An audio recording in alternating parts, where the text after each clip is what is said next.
തിരികെ തരുവാൻ അവരുടെ കയ്യിൽ ഒന്നുമില്ല. ഒന്നുമില്ലാത്തവർ ഇന്നും ആരുടെയും ഓർമ്മകളിൽ വരുന്നുമില്ല. ഉയർന്നു കാണാൻ സാധിക്കാത്തവർ, മുഖം മറഞ്ഞു പോയവർ, മനസ്സ് മടുത്തു പോയവർ, നിറം മങ്ങിപ്പോയവർ ഒക്കെ ഇന്നും ആരാലും ഒരു വിരുന്നുമേശയിലേക്കും ക്ഷണിക്കപ്പെടുന്നില്ല. കാരണം അവരെ കൊണ്ട് ഉപകാരമില്ല ആർക്കും. അവർക്ക് അണികളാകുവാനുള്ള തന്ത്രങ്ങൾ അറിയത്തില്ല.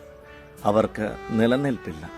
ഒരു തരത്തിൽ അല്ലെങ്കിൽ മറ്റൊരു തരത്തിൽ അവർ പരിക്കേറ്റവരാണ്, പതറിപ്പോയവരാണ്, പഴിചാരപ്പെട്ടവരാണ്. പക്ഷേ അവരെ വിളിച്ച് പക്ഷം ചേർക്കുമ്പോൾ നിന്റെ പ്രതിഫലം വലുതായിരിക്കും.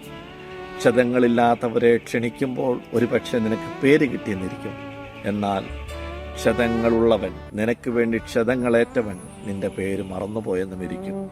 അതുകൊണ്ട് അതിഥികളെ സ്വീകരിക്കുമ്പോൾ ആർക്കും വേണ്ടാത്തവർ നിങ്ങളുടെ ഇടയിൽ ഉണ്ടാകണം.